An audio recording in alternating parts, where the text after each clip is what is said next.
पाकिस्तान के ड्रोन हमले भारत ने नाकाम कर दिया। उसका एयरबेस सिस्टम जो है वो तबाह कर दिया गया है। और अब आदत देखिए पाकिस्तान की कि अभी से ही वो कटोरा लेके बाकी देशों के सामने भीख मांगता हुआ दिखाई दे रहा है। वो पहुंच गया ईरान के सामने और कह रहा है कि कुछ ड्रोन चाहिए, कृपया करके जो आपके पास शाहिद 26 जो ड्रोन है वो हमको दे दीजिए। शाहिद 126 जो ड्रोन है वो दे दीजिए ताकि हम इससे इंडिया के ऊपर हमला कर सके। हालांकि ईरान की तरफ से भी कोई जवाब नहीं आया है, लेकिन पाकिस्तान देख लीजिए अभी से ही भीख मांगता हुआ दिखाई दे रहा है। और उधर अमेरिका के राष्ट्रपति डोनाल्ड ट्रंप ने अपने जितने भी उनके लोग हैं, अमेरिकी नागरिक हैं जो इस वक्त पाकिस्तान में हैं, उनसे कह दिया गया है कि आप ज्यादा बाहर ना निकलें, आप छुप के ही रहें, आप अपने लिए शेल्टर का इंतजाम कर ले जहां पे आप छुप सकें। यह सब कुछ इसलिए कहा जा रहा है क्योंकि डोनाल्ड ट्रंप को भी पता लग गया है कि भारत छोड़ने वाला नहीं है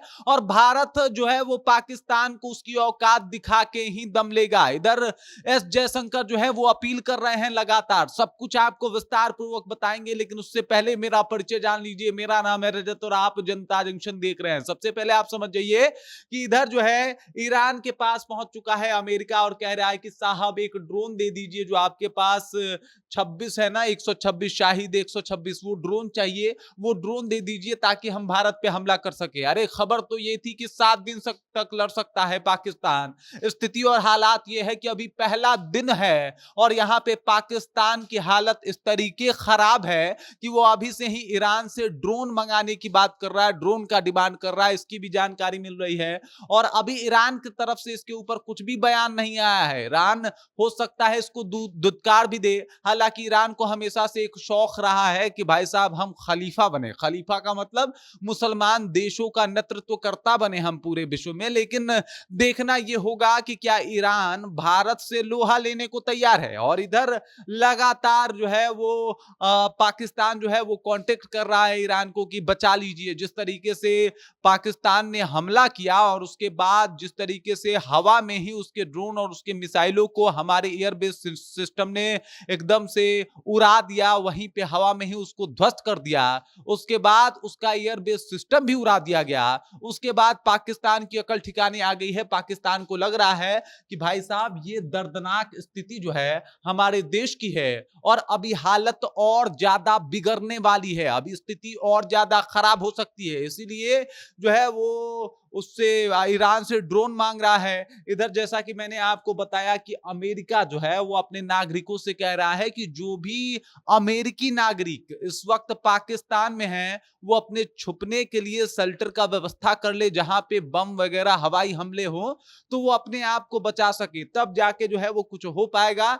नहीं तो स्थिति बद से बदतर होती जा रही है। हालांकि इन्होंने कहा था कि हम मध्यस्थता करेंगे, लेकिन अब इनको भी पता लग चुका है कि भाई साहब मामला हाथ से पार जा चुका है और भारत इस मौके पे इतना सशक्त है, इतना पावरफुल है कि वो अपना डिसीजन स्वयं ले सकता है। उधर एस जयशंकर की बात की जाए जो विदेश मंत्री हैं, वो 5:30 बजे प्रेस कॉन्फ्रेंस करने वाले हैं। मतलब शाम के 5:30 बजे जो है वो प्रेस कॉन्फ्रेंस होगा और इसके बाद की अगर बात की जाए तो युद्ध नीतियों के ऊपर चर्चा होगी। हालांकि एस जयशंकर के तरफ से जो है एक बयान भी सामने आया है जिसमें उन्होंने कह दिया है पाकिस्तान तुरंत के तुरंत वॉर रोक दे, नहीं तो स्थिति और बुरा होगा और हम अब की बार जो जवाबी कार्रवाई करेंगे उसे पाकिस्तान झेल नहीं पाएगा। सीधे तौर पे एस जयशंकर ने चुनौती दी है और कहा है कि सीज फायर रोके पाकिस्तान, नहीं तो अंजाम बुरा होगा और इतना बुरा अंजाम होगा जिसे पाकिस्तान ने कभी सोचा भी नहीं था। ये साफ तौर पे पाकिस्तान को हिदायत दी जा रही है भारत की तरफ से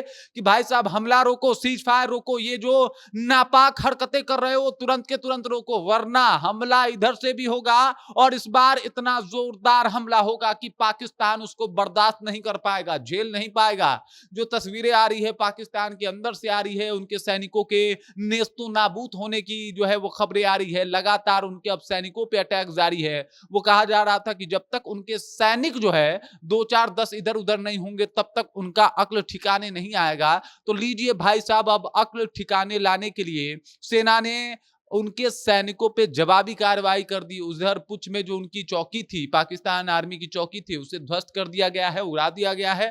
पाकिस्तान तिलमिलाया और बिलबिलाया हुआ है। आज की रात बहुत खास होने वाली है और देखना ये होगा कि क्या पाकिस्तान इस जयशंकर की बात सुन के चुप हो जाएगा या फिर अपनी वो नापाक हरकत करने से बाज नहीं आएगा, जिसका परिणाम होगा ऐसा युद्ध जो पाकिस्तान ने सपने में नहीं सोचा होगा और भारत उसको वो अपना रूप दिखाएगा जिसके बाद पाकिस्तान को भी अफसोस होगा अपने पैदा होने पे या फिर यूं कह ले कि 1947 में भारत से अलग होने का। बाकी इस खबर, इस जानकारी को लेकर आप क्या सोचते हैं, आपके जहन में क्या कुछ चल रहा है, कृपया कमेंट करें और अपना विचार जो है हम तक पहुंचा दीजिए। बाकी आप देख रहे हैं जनता जंक्शन और मेरा नाम रजत है।